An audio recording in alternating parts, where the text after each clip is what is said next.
একটা বাচ্চার জন্য তার মা যে কতটা গুরুত্বপূর্ণ তা কিন্তু আমি হাড়ে হাড়ে জানি। নমস্কার, সবাই কেমন আছেন? আমরাও ভালো আছি। তো সকাল সকাল ঘুম থেকে উঠেই প্রথমে গাছগুলোকে একটু জল দিয়ে নিলাম, কারণ এখন তো প্রতিদিনই প্রায় বৃষ্টি হচ্ছে। গাছের গোড়া মাটি এতটা শুকনো না, একটু ভিজে ভিজেও আছে। কিছু কিছু মাটি একটু শুকিয়ে গেছে, তো সেখানে একটু জল দিয়ে নিচ্ছি, কারণ এখন বর্ষাকালে এত জল দেওয়ার প্রয়োজন হয় না। আর বৃষ্টির জন্য আমার গাছগুলো এক জায়গা জড়ো করে রেখেছি।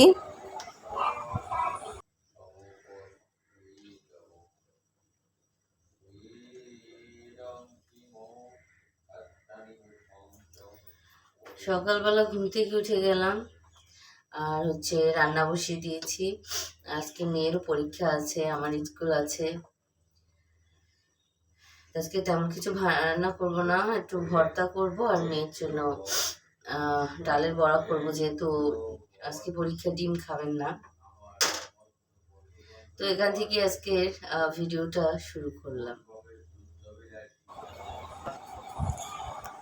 তো গতকালকে সোফার কাভার, তারপরে কুশন কাভার, এগুলো একটু ধুয়েছিলাম, তো মোটামুটি শুকিয়ে গিয়েছিল, তবে একটু ভিজে ভিজে ভাব আছে।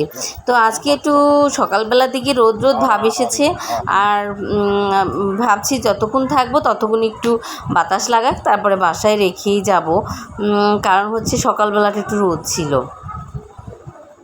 আর এই আমার আজ সকালবেলার দৃশ্য। এখানে দাঁড়ালে অনেক দূর থেকে, এইটা আমার বাবার বাসার কাছে, এই বিল্ডিংয়ের সঙ্গে আমি সেই ছোটো অনেক আগে থেকে পরিচিত। এখন তো একটু এই সাইডে আমি থাকি, কিন্তু এই জায়গাটা আমার অনেক অনেক অনেক বছরের পরিচিত, নিজেদের এলাকা, সেই অনেক বছর আগের। তো দেখেন পাখিগুলো কেমন কিচিরমিচির করছে। ওরা সকালবেলা ওইখানে একটা হোটেল আছে, ওইখানে আসে, সম্ভবত ওদের খাবার দেয় তার জন্য। আর এত সুন্দর ওয়েদারে সকালবেলাটা ভালোই লাগে, কেমন জানি একটা শরৎকাল আসছে এরকম ভাব। আসলে শরৎ আসেনি, কিন্তু সেরকম একটা ফিলিংস আসে এত সকালে ঘুম থেকে উঠলে। আমি তো সেই 5:30টায় ঘুম থেকে উঠি। তারপর একটু মেয়ের জন্য খাবার বানালাম। আজকে মেয়ের পরীক্ষা আছে, তো মেয়েকে তো ডিম দিব না, তো ভাবলাম যে ডালের বড়া আর ভর্তা করে দিব, যেহেতু ডিম খাবে না। আর এটা তো আমার মেয়ের অবশ্যই পছন্দের। তো আলু আর পেঁপে একসঙ্গে ভর্তা করে দিয়েছিলাম মেয়েকে, আর ডালের বড়া করে দিয়েছিলাম।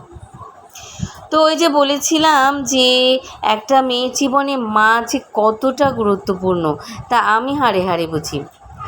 আমার মেয়ে ধরেন পরীক্ষা দিতে যাচ্ছে, ওর হার্ডবোর্ড রেডি করে দেওয়া, সব কিছু করে দেওয়াটা তো আমিই করি, কিন্তু যে বাচ্চার মা নেই ওদের কী অবস্থা, মাঝে মাঝে ভাবলে আমার খুব খারাপই লাগে যে ওরা কত কষ্ট, কত দুর্ভাগ্য ওদের।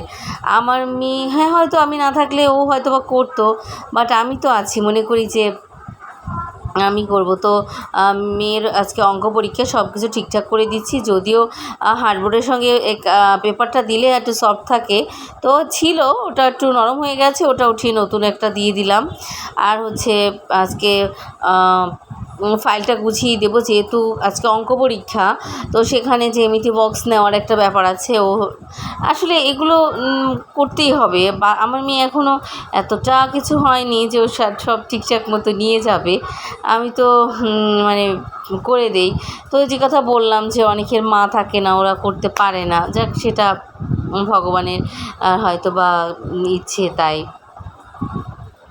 তো মেয়ে সব কিছুই দিয়ে দিলাম, জ্যামিতি বক্স টক্স দিলাম, তারপরে মাস্কও দিয়ে দিলাম, আর ঘড়ি আর চশমা।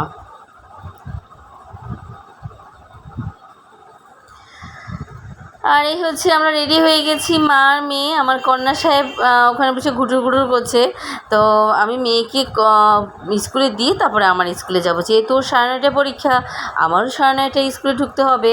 তো ভাবলাম যে বাবা না, আজকে আমি না, গতকালকে আমি নিয়ে গিয়েছিলাম স্কুলে। ক্লাসের ফাঁকে অনেকটা টাইম থাকে, তো আমরা এখন সবাই একটু ওখানে বসেই খাতা দেখি।